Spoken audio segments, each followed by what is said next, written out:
6. 14.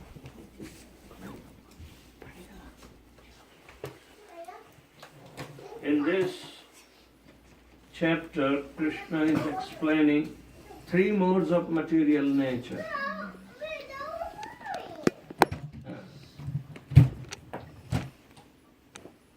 Everybody wants to be happy, right? Yes. Sometimes happiness comes without invitation. Just like today, Maharaj. Yeah. We're all happy. Yeah, I was invited. What time will be coming? So, that happiness is not without, it is with invitation. But without invitation. And how about miseries? They also come. But do you invite them? No. So, then why we become unhappy when the miseries come, and when happiness comes, we don't feel misery? Who said that? It is temporary. It is going to cheat you. And the result of so-called happiness is misery. Krishna is teaching us to tolerate both. Can you tolerate happiness?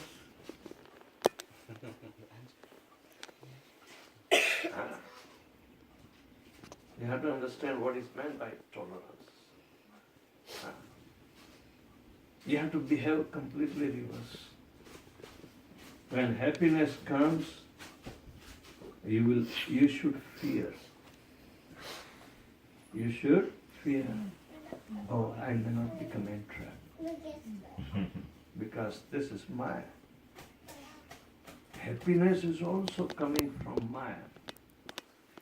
It's opposite reflection of bliss. So do not remain satisfied with happiness. Just tolerate, because it's going to cheat you, it's going to go away. And miseries are inevitable, and miseries have to be suffered, but tolerate miseries also. Means in both happiness and distress, when a person learns how to remain steady, equiposed, neither become so much rejoicing when the happiness comes, nor become discouraged when unhappiness comes. Because these are coming and going on the effect of material nature, 3 modes of material nature. So therefore, so-called material happiness, which is coming evidently in mode of goodness, but it is binding. It's not liberating. It is binding. If you act bad, then you're going to punish, right? And if the punishment is you don't like, means you cannot tolerate the punishment. So obviously you become morose. But it doesn't mean you are knowledgeable about the reality. This situation come and go as long as we live. And most of our experience in this life are miserable, not of happiness. People go more than 75% in the struggle for existence to achieve a little happiness. Because behind every happiness event, there are many disappointing events also coming. So let's learn that we try to behave good, but yet previous reactions that bring us and we are taken by surprise. Oh, I am wishing well, yet I have to suffer. But a devotee cultivates a very steady sense of indifference. Indifference means both the situation are coming and going, they are temporary, I should not depend upon it. I should not depend upon it. So Lord Shri Krishna in chapter 14 and text number 5, that these three modes of material nature are binding. Sattva, rajas, tama iti guna prakriti sambhava. Nibadnanti mahabaho dehe dehinam avyayam. Material nature consists of three modes: goodness, passion, and ignorance. When the eternal living entity comes in contact with the nature, O mighty armed Arjun, he becomes conditioned by these three modes. Modes are binding, and binding is imposed, so you are conditioned. You can't come out from the clutches. So how can you come out of clutches? It is difficult.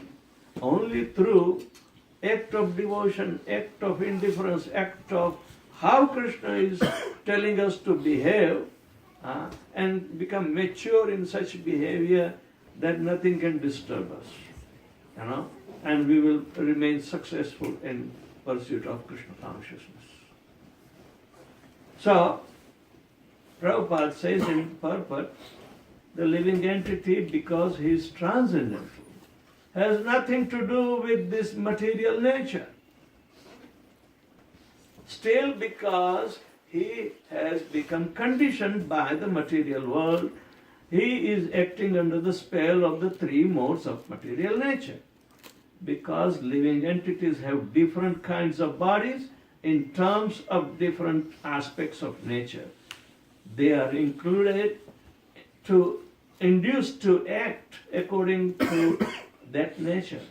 Thus, it is the cause of varieties of happiness and distresses. But they are all for a temporary period. Varieties are there. So, let's understand what is conditioning. The lower nature of mode of passion and ignorance conditions, but these conditions are much more tighter.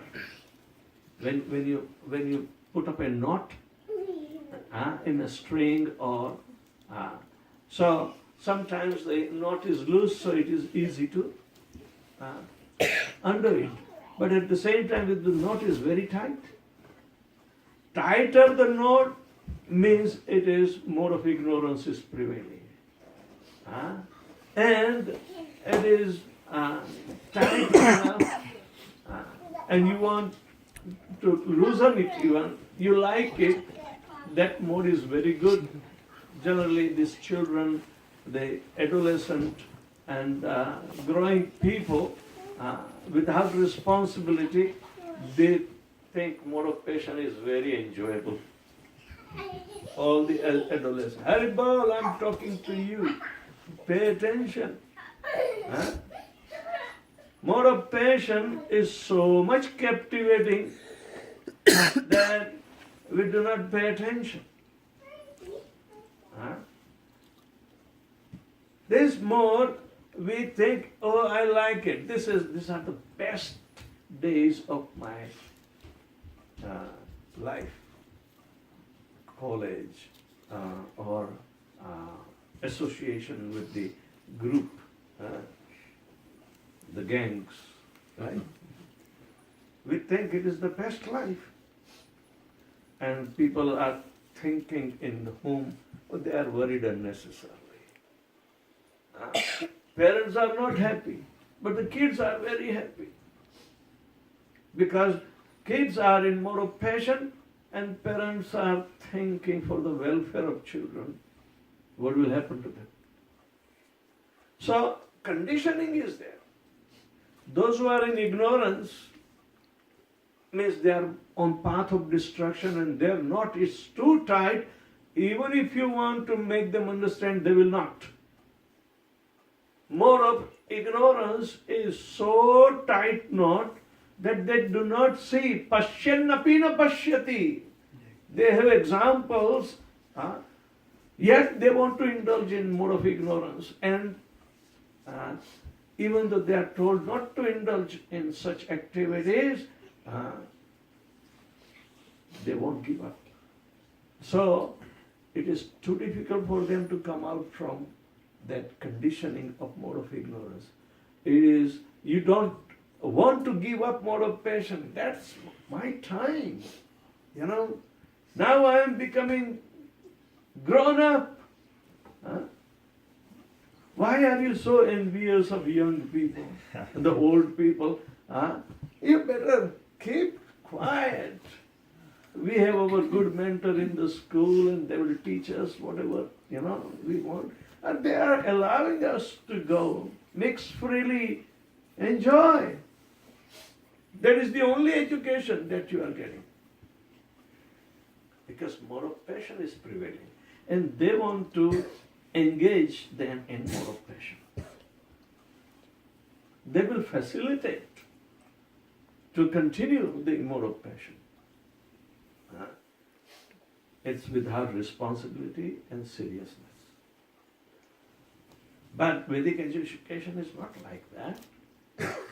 Now let's say, what of those who are in mode of goodness, the parents are thinking our kids do not go astray.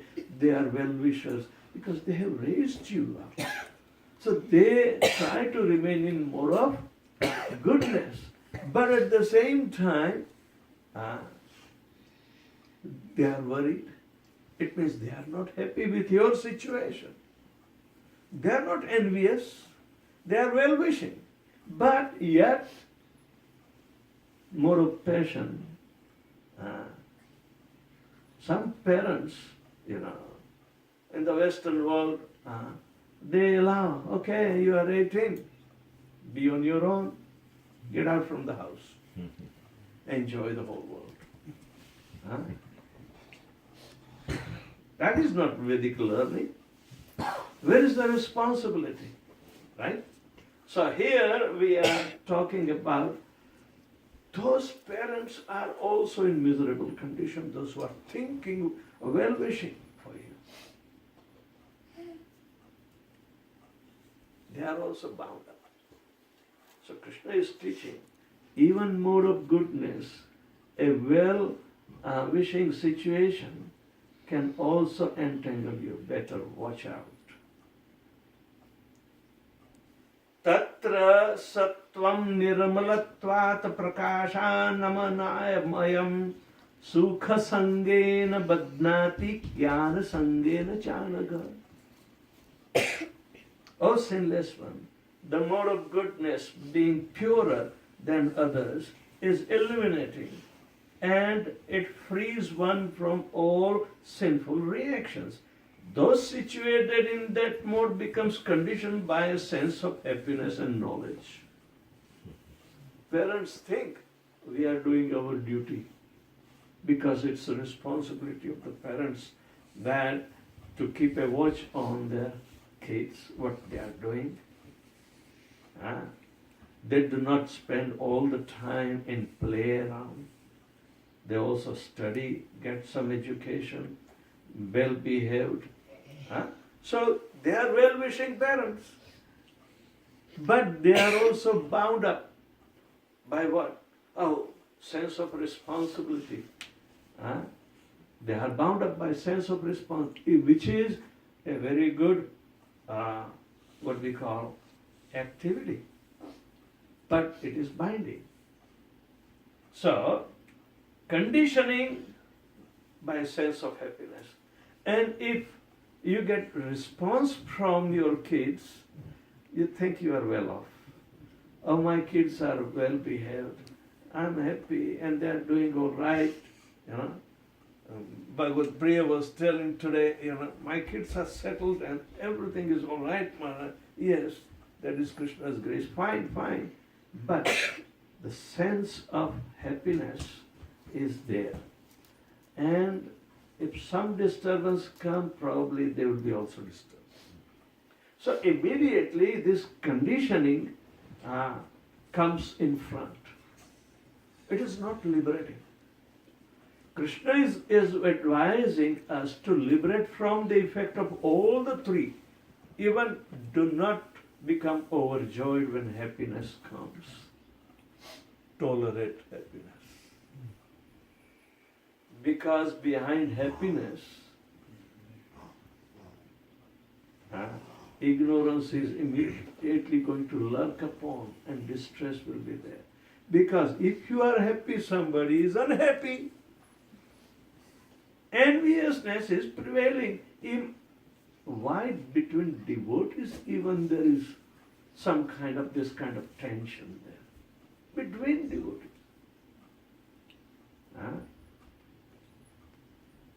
That should not be. But we see, and that makes a problem. Enviousness comes because they can't tolerate your happiness. Even though happiness is going to bind both of them, but devotional service teaches us to overcome the happiness by tolerating. Do not get puffed up. Trunadapi shunichena, tarorapi shaishtuna, amarina manadena kirtaniya sadari. That position of devotee is so secure and perfect that he will have the entire world open to him because he is tolerating happiness. Otherwise, relativity in happiness, you are more happy, you are less happy, this is all enviousness. That kind of calculation is nothing but enviousness. Because you are 10 happy, let me do better than you. Like that.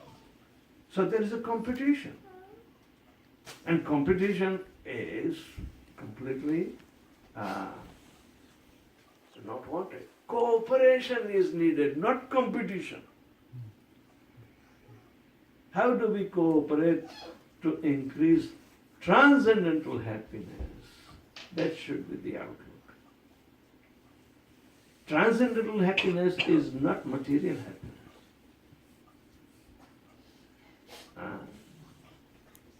The jiva becomes free from the entanglement of the three modes of material nature. Then and then transcendental happiness will come, not otherwise. So, Srila Prabhupada talks about this in the purport. The living entities conditioned by material nature are of various types. One is happy, another is very active, and another is helpless. All this type of psychological manifestations are causes of entities conditioned status in the nature. How they are differently conditioned is explained in this section of Bhagavad Gita. The mode of goodness is first considered. The effect of developing the mode of goodness in the material world is that one becomes wiser than those otherwise conditioned. A man in the mode of goodness is not so much affected by the material miseries, and he has a sense of advancement in material knowledge. The representative type is the Brahmanas, who is supposed to be situated in mode of goodness. This sense of happiness is due to understanding that in the mode of goodness one is more or less free from sinful reactions. Actually, in the Vedic literature it is said that the mode of goodness means greater knowledge and greater sense of happiness. The difficulty here is that when a living entity is situated in the mode of goodness, he becomes conditioned to feel that he is advanced in knowledge and is better than others. This is called another wrong foot calculation. Hmm?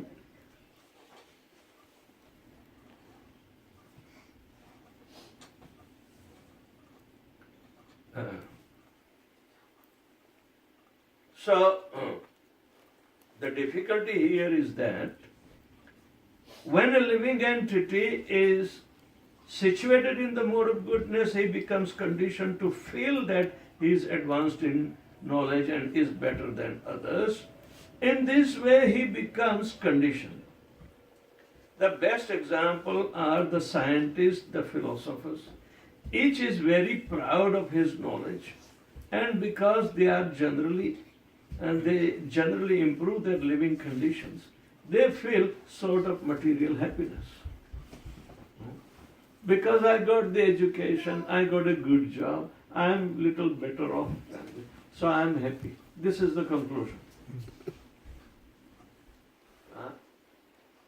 But this happiness is not long lasting. But nonetheless, people's psyche is already conditioned and believing that. This sense of advanced happiness is conditioned life, makes them bound by the mode of goodness of the material nature. As such, they are attracted towards working in the mode of goodness, and as long as they have attraction for working in that way, they have to take some type of body in the mode of nature. They will keep on coming. And to remain mode of goodness, starting in human being from human platform, they will go up to a demigod platform too. Because they are always in mode of goodness. Alright? Predominant mode of goodness. The demons on the other behalf, they are in predominant mode of ignorance. And in predominant mode of passion, who are they? Human beings. We. So, who is more happy, us or demigods? Both.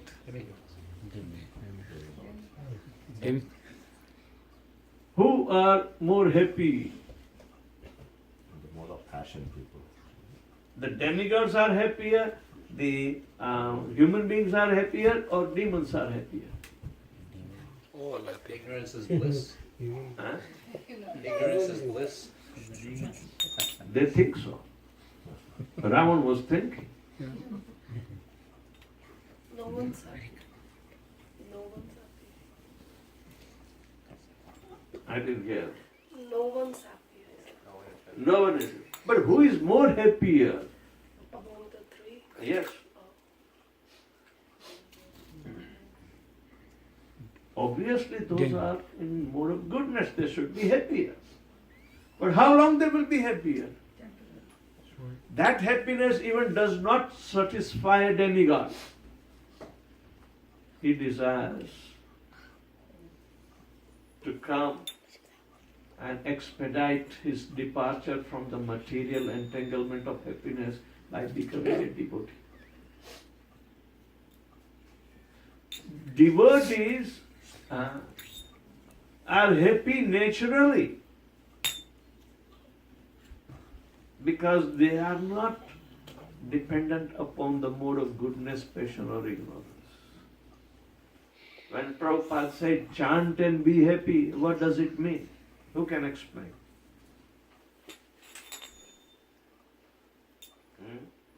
Who can explain? Chant and be happy. It's like a sutra, a formula. Who can explain? Chanting eradicates all the miseries and activities. Does it eradicate material happiness too? It should. Yes, it does. It does. By becoming, If you are truly chanting, then you do become happy because you feel the bliss. not No, happiness. because you become detached. Detached, yeah. Because you have to become detached from the material, not only modes, but the products. Therefore, the unbounded happiness called bliss is appreciated. And because it is our innate nature, constitutional character, that soul is always blissful. Because configuration of the soul is eternity in full knowledgeability and bliss. It means those who are liberated, they do not have any effect. But the devotees are not only liberated, they are qualified to enter the transcendental realm of Golok Vrindavan, where what is the source of happiness there? Krishna. Love of God. Huh? All right, then tell. There is also separation. There is also separation. Do you think it is happy? Yeah, Yeah. there is. In separation. Because it's love for Krishna. In Separation you're from intensely Krishna. thinking about Krishna.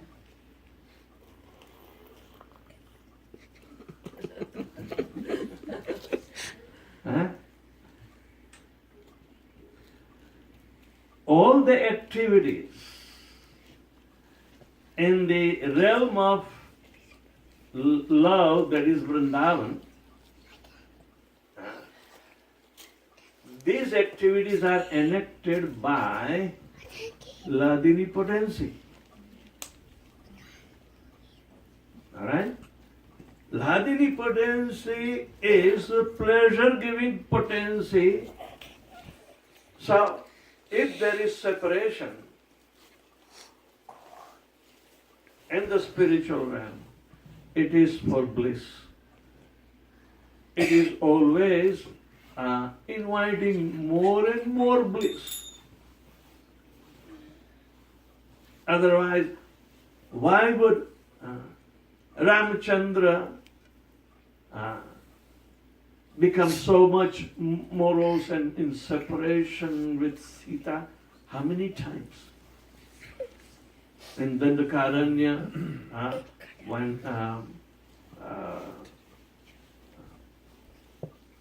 Sita was abducted by Ravan, separation was there.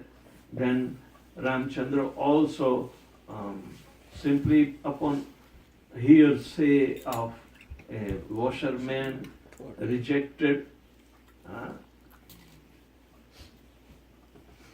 and did Sita complain or she obeyed? Obey. Obey. Obeyed. But the sense of miserable situation is there by our material calculation. But this was an activity of Ladini potency.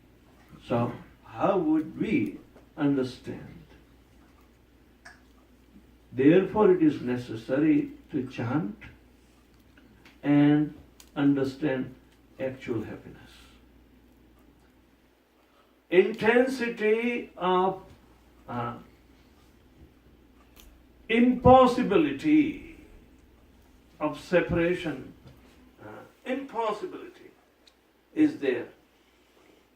And it is so intense that the devotee meditating on these leelas of so-called separation is more relishable. To see how the Lord is reacting. Prabhupada said in main sense,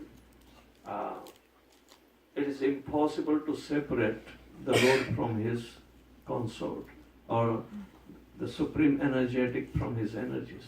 It is impossible to separate. But to increase the love of the devotees, these enactments are carried out on the transcendental platform through the agency of Radhini potency. Shakti should be there. Do you think Shakti is absent and then separation happens? No. Shakti is always there. Can you think the Lord without potency at any moment? Then how is it possible to separate Radha from Krishna or Sita from Ram? How is it possible? A devotee with spiritual concept is not ready to accept such superfluous ideas. Not ready. So, transcendental happiness has to be understood. When one is able to tolerate the urges of senses and become sober by controlling them, he will be able to achieve the transcendental bliss. It's not that, let me enjoy the material bliss and also chanting Hare Krishna. Now we have to mature. You can't do. These are all both horses on opposite direction. You can't balance yourself. You have to choose one or other. Or you may be able to balance by spiritual practice a little bit, but you will have to advance. Otherwise you will be left behind. The horse will go away and you will fall off. These are the two things. They are completely opposite to each other. We can't maintain a status quo. Devotional service is so powerful it will rebel within our own heart and will take us out from this. So don't get confused. Do not remain in the moods. It doesn't need only two lower modes of mode of ignorance and passion. And when we think we get little happiness, we get relief. Right? People went to Florida just to get relief, but Irma was coming. What a relief.